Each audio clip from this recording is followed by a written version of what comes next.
भाजपा ने संभल हिंसा अफसरों के माध्यम से जानबूझकर कराई थी। सपा प्रतिनिधि मंडल को रोककर अधिकारी संभल में क्या छिपाना चाहते थे।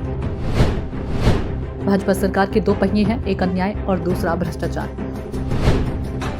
बीजेपी विधायक ने 50,000 गायें प्रतिदिन काटे जाने का लगाया आरोप। नमस्कार, आप देख रहे हैं सत्ता की परख। समाजवादी पार्टी प्रमुख अखिलेश यादव ने योगी आदित्यनाथ सरकार पर आरोप लगाते हुए कहा कि इस हिंसा में मासूम लोगों पर अत्याचार किया गया तथा 5 नौजवानों की पुलिस गोली से मौत हुई है। अखिलेश ने आरोप लगाया कि जब सपा का प्रतिनिधिमंडल संभल गया तो उसे रास्ते में रोका गया, वहां जाने नहीं दिया गया। आखिर सरकार क्या छिपाना चाहती थी।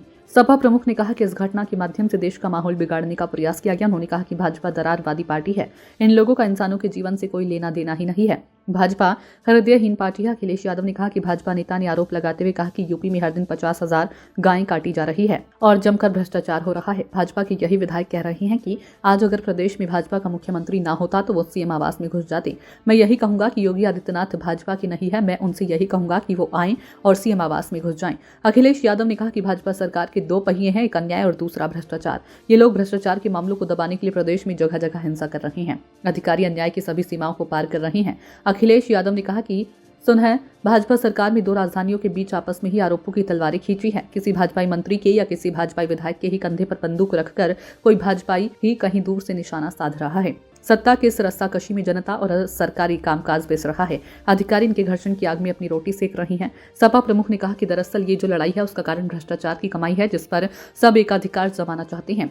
अब तो भाजपाई भी कहे आज का नहीं चाहिए भाजपा। गौरतलब है कि बीजेपी विधायक इस वीडियो में कह रहे हैं कि पहले गाय काटने की हिम्मत नहीं होती थी। बीजेपी विधायक के बयान पर समाजवादी पार्टी प्रमुख अखिलेश यादव ने प्रतिक्रिया देते हुए योगी सरकार पर बड़ा हमला बोला। गाजियाबाद की लोनी सीट से बीजेपी विधायक नंदकिशोर गुर्जर ने कहा कि मैं जल्द ही इसका खुलासा करूंगा।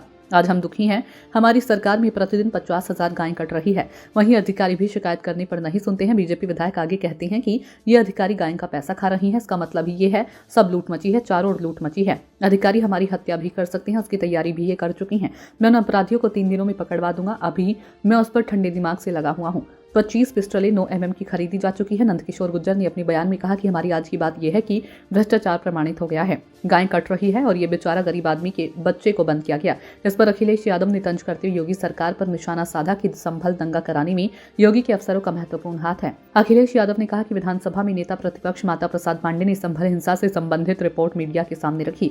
उन्होंने कहा कि संभल में मस्जिद का सर्वे कराने को लेकर जानबूझकर तनाव पैदा किया। सर्वे करने जाने वाली टीम में भाजपा के लोग शामिल थे और जब विवाद बढ़ गया तो भीड़ को हटाने के लिए पुलिस ने आंसू गैस का इस्तेमाल नहीं किया गया, बल्कि सीधे गोली चला दी गई। इस घटना से प्रदेश का सांप्रदायिक सौहार्द बिगाड़ने का प्रयास किया गया। सपा अध्यक्ष ने योगी सरकार पर तंज कसते हुए कहा कि मिल्कीपुर में सबसे साफ सुथरा चुनाव होने जा रहा है। मीडिया के लोगों को भी वहां कैमरा लेकर जाना चाहिए ताकि पता चल सके कि वहां कैसे चुनाव होते हैं। अभी जब 9 विधानसभा सीटों पर उपचुनाव हुए थे तो देखा गया था कि प्रशासन की मदद से लोगों को वोट नहीं करने दिया गया। बूथों पर पुलिसकर्मियों को तैनात कर दिया गया, वोट नहीं करने दिया। इसके साथ ही मिल्कीपुर चुनाव जीतने के लिए योगी आदित्यनाथ ने अपनी प्रतिष्ठा बनाई हुई है। वहां लोगों को किस प्रकार डराया और धमकाया जा रहा है, ये किसी से नहीं छिपा। सियासी जानकारों का कहना है कि यूपी सरकार को घेरने का कोई मौका सपा प्रमुख नहीं छोड़ रहे हैं। यूपी के गाजियाबाद में पिछले दिनों मिला गोमांस केवल खबरों तक सीमित रह गया और ऐसे में बीजेपी विधायक का यह आरोप है कि अफसरों की सह पर यूपी में 50,000 गायें हर दिन कट रही है। इस पर सरकार को गंभीरता से लेते हुए जांच कराई जानी चाहिए, क्योंकि यह आरोप खुद सत्तारूढ़ दल के विधायक ने लगाए हैं, लेकिन सरकार की खामोशी से जनता द्विधा में है। सत्ता की परख के लिए अवधेश कुमार सिंह की रिपोर्ट।